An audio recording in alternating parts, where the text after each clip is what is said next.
Actually, back in high school and shortly after, always had the dream of creating my own business. I wasn't quite sure what it was. My background is I came from a small town in Northeast Iowa, went to a public high school, and then I kind of bounced around a little bit after high school. I took a semester at a local community college, came back and worked for about a year before I moved to Central Iowa, and then ended up taking some college courses in auto repair just because it was a hobby of mine.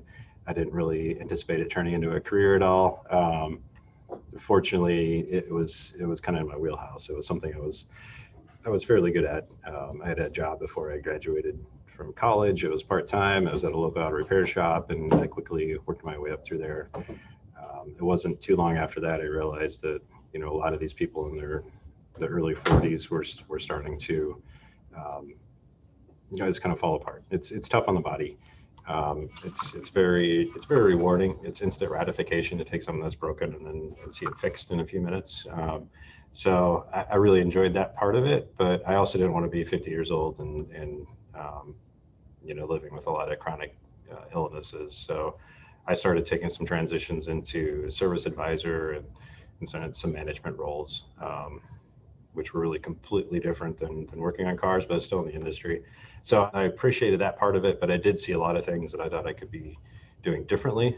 And I really scrutinized, the places that I had worked and saw opportunities to create something on my own.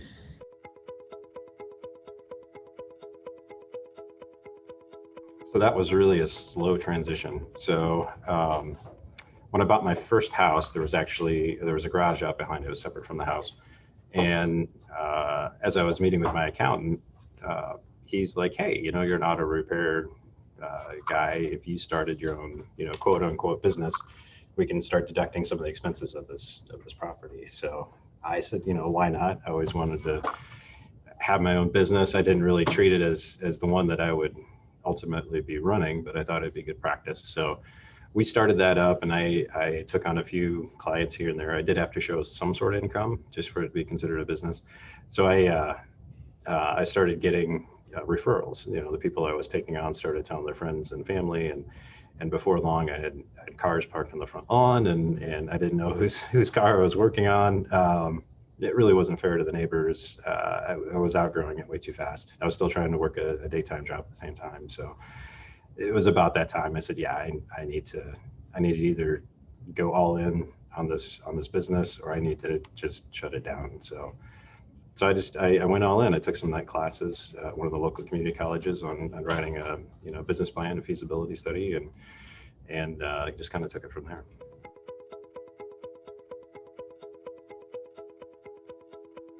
A little terror. I mean, it's intimidating. When you don't have a boss anymore, there's a lot of things that were ingrained in me. A lot of habits of getting up at a specific time, and you have to be punched in at work at 7:30 in the morning, and you're there till 4:30 in the afternoon, and you don't get to leave. But I found myself running to appointments and going to pick up parts and meeting with customers, and all that stuff was outside of what I was normally used to. So it took a little transition to get to that. Also, the cash flow was tough when we first started up. It wasn't enough to quite cover the bills, so I was dipping into savings and retirement accounts, and just kind of making ends meet for the first couple of years until we can get a business loan and take it from there.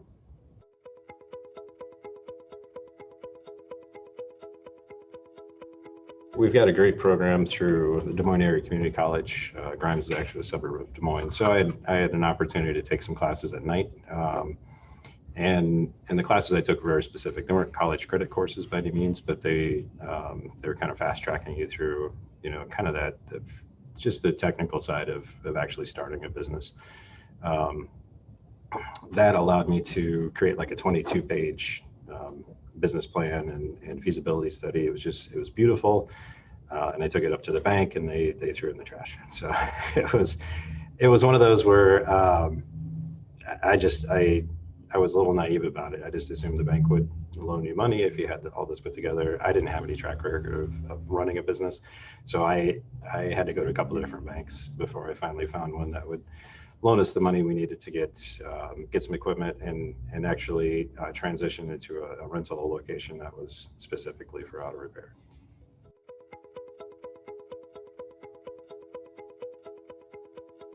The fears kind of came a little bit later. When you've got a check from the bank to operate and to purchase some equipment and to dress up a rental location, do some advertising, some marketing, that all seems fine. There's really no pressure because you've got some sort of income. At least you've got some money to spend. It was probably about a year into it when I realized that even though I only moved a couple of miles from my location at home, none of my customers followed me. It was a convenience thing. So we were really starting over. I was really starting over with a whole new client base, and that's when things got a little tough. I did take on a business partner for just a short period of time. We used his capital investment to try to expand, and we expanded way too early. We made some mistakes along the way. Ultimately, I found a way to buy him out and go back to 100% ownership. And that's when it completely fell on my shoulders, and I think that's when it started sinking in. So it wasn't the day that we opened that I was super nervous. It was probably about a year or two later, and then that goes on for quite a while until you can kind of meet those cash flow goals.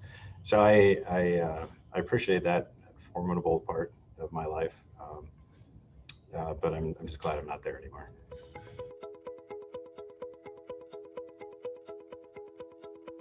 Actually, I remember it specifically. There was a customer of ours. She worked for a larger fleet company that we were helping out at the time, and she had brought in a personal car. And just on a whim, she decided to. She was either going to trade it in or she was going to keep the car. If she was going to keep it, she was going to invest quite a bit of money into it. And I think it was that particular one that kind of really started turning things around for us. In hindsight, it really wasn't that big of a ticket, but for us at that time, it was huge. And just from there, it was a little toehold that we could continue to climb up the mountain. I just remember it was after it closed. She'd asked us to lock the keys in the car. It was dark out. It was in the winter, and I remember walking away from it thinking that we're going to be okay. So it was a good feeling.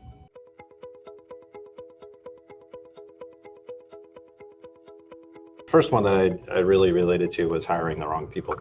So I did not have a good hiring process. I was going strictly off of people I had known or was friends with that seemed interested in what I was doing, but just didn't have the technical skill set. In particular, one of those turned out to be my business partner, and we did not have the same mentality when it came to operating a business. I was definitely into reinvesting anything that we had into growing the company.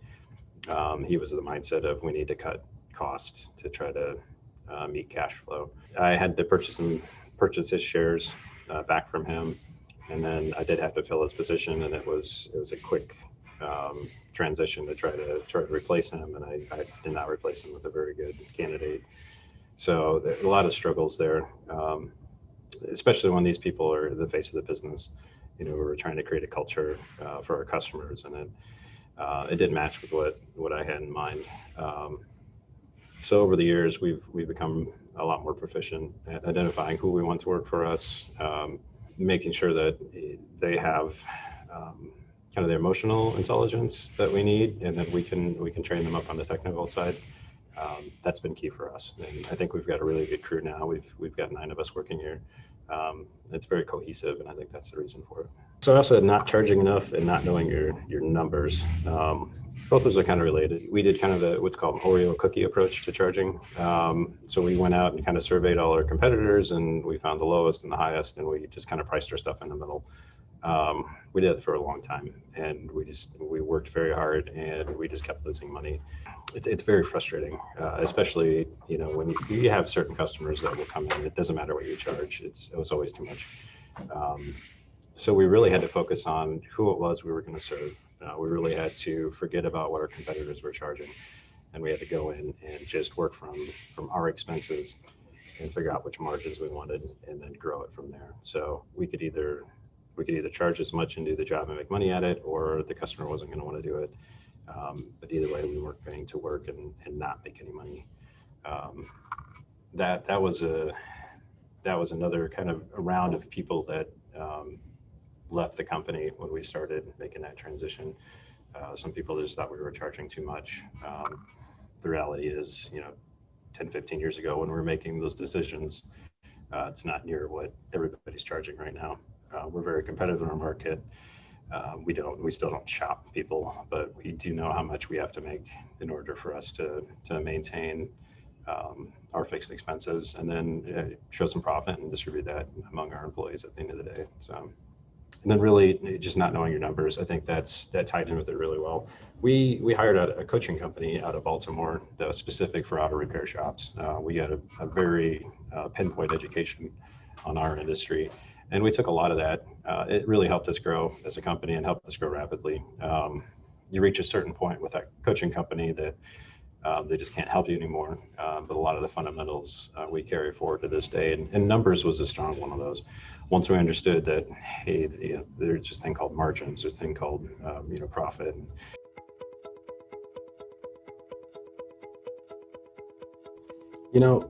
We had some paid mentors through that coaching company out in Baltimore, which helped a lot. But I think the true mentors that just emotionally helped you out, we met a lot of those through the chamber. I'm involved in 3 different chambers here in the Des Moines area. I'm actually on the board for the Urbandale Chamber. And the network and the opportunities you make through those. Some people aren't even in your industry. We've found a lot of similarities with actually the dental industry, parallels the automotive industry very closely. So the amount of visits per year, the type of maintenance that you do, the type of marketing we do, it's odd. Once you start exploring things outside of your blinders, you're open up to a lot of new experiences. So having kind of an amalgamation of different mentors that help you out a little bit here and there, really not somebody I can point to in particular, but I know all of them helped us out tremendously.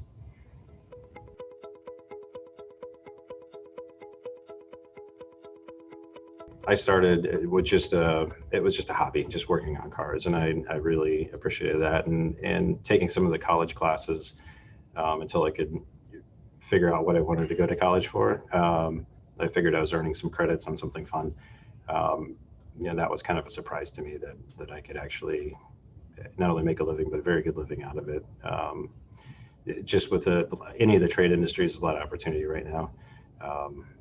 Pretty much what I do, you can do in any town in North America, and we've had technicians that haven't made as much as 6 figures before. So there's just massive amounts of opportunity there. What I didn't have was the business side of it. So as I transitioned from technician into business owner, I just assumed that since I knew how to work on cars, that would make me a natural fit for running an auto repair shop. It's not the case at all. And the more I get involved with the chambers and other business owners, I see a pattern. I see, somebody that's really good at baking, starting a bakery, and it's a struggle. I see a good chef that starts a restaurant. It's a struggle. A lot of these passions that turn into businesses, you really need to have the business side of it. And I'm fortunate that I was able to, get the resources I need and get the education I need to run a business successfully. It really didn't have much to do with knowing how to change oil or replace an engine. So to me, it feels like a completely different setup than when I first started. I really don't work on cars anymore. The techs would probably tell you they don't want me to work on cars anymore. But the fact of the matter is we found people that were better at their positions than I was, and we hired them and encouraged them to stay. So I'm fine with kind of steering the ship on the long-term course, while the daily stuff is much better suited for people in their positions right now.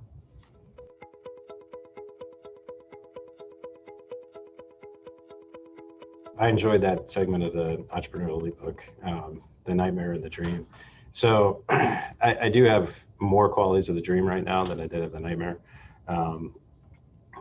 But yeah, I was hey, I'm working 14 hours a day. I'm coming in on the weekends. Look at me. I was mistaking activity for accomplishments, and being busy but not getting anywhere was just killing me. You're always exhausted. You can't contribute to anything very effectively at work. It was not the badge of honor that I thought it was to put in long days and long nights and weekends. And I had employees that were coming in a little bit late and leaving a little bit early. That's grown to be one of my first indications, actually, that an employee is just not part of the business anymore. Once they start coming in a few minutes late every morning and it's consistent, it's just a matter of time. And then they'll find out that they're just not cut out for what it is we need them to do. And I saw that quite a bit. I didn't know what I was looking at the time until I started reading this chapter. And it's kind of hit the nail on the head with that one. So fortunately, we made that transition. It really came down to, a lot of those problems were solved with the right employees, getting the right people involved with the business, and finding out what they were passionate about and just encouraging that. So we've actually shuffled people around within the business here, from a technician to upfront, and then from a particular service advisor position to more of a different employee management position. And I think we've done a good job at identifying strengths and weaknesses and keeping the people we wanted to keep, and just creating the best position for them.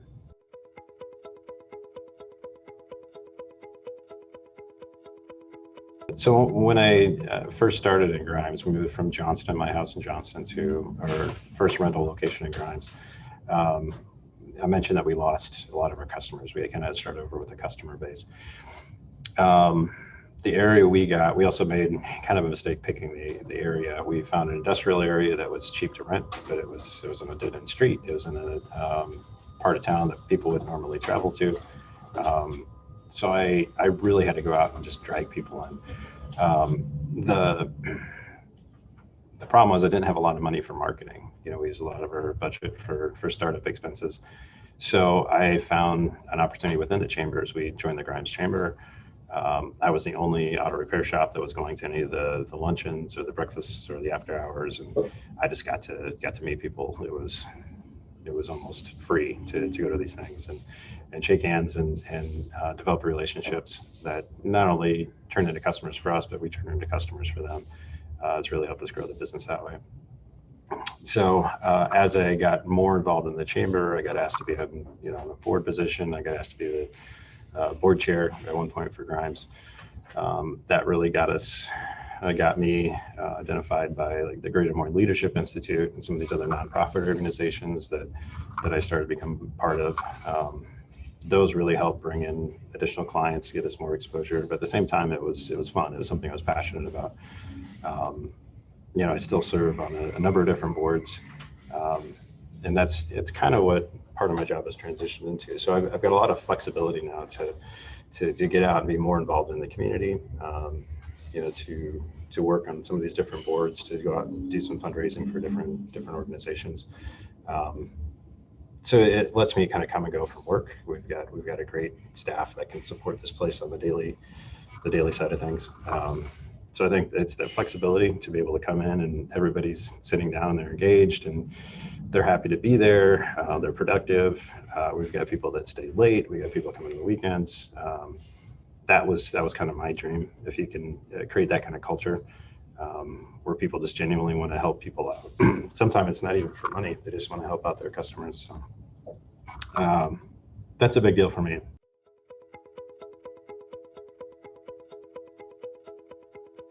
For the record, I think that's a terrible question. And I've asked a few of my entrepreneur friends about it. They're like, I don't feel like I've made it yet. And I think that's the case. As soon as you get to a point where you could start to relax and you can start to enjoy it, I think you raise the bar yourself, and you create this next level that you still have to try to achieve. We did that with this building. We built a $3 million building after renting a small rental unit for about 10 years. So we really raised our fixed expenses trying to grow very rapidly. So while we're finally to the point where we're starting to make some money and we're breaking even, and that's just in the last couple of years here, I don't think it's going to stop there. I think there's going to be something else that we start a second location or a third location and keep growing the business. And I think we'll keep feeling like we haven't quite made it yet. So that's about the best answer I can give that question.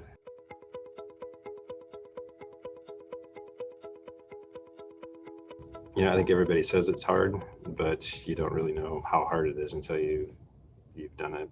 I think you'll reach a point where you just want to quit, and you admit that that you told yourself it'd be hard, but this is harder than you thought it would be. That's the hard part. I think the hard part is having everything that's harder than you thought it would be. You can't do it on your own. You have to have people that you can go to. You have to have people that you rely on. I don't feel like this was a success just because of me, that I sat down to accomplish this. I think this was truly a result of, the community supporting us and our employees supporting us and all of our customers. It's not a one person accomplishment by any means. So it's okay to be to not know what you're talking about, to go in a room and learn from different people. That's a fun part for me, is being in a room full of people that know more about business than I do. So I can go in there and actually learn from them. So swallow some pride, talk to people that have been through it before, and use some of their experiences to help grow your business.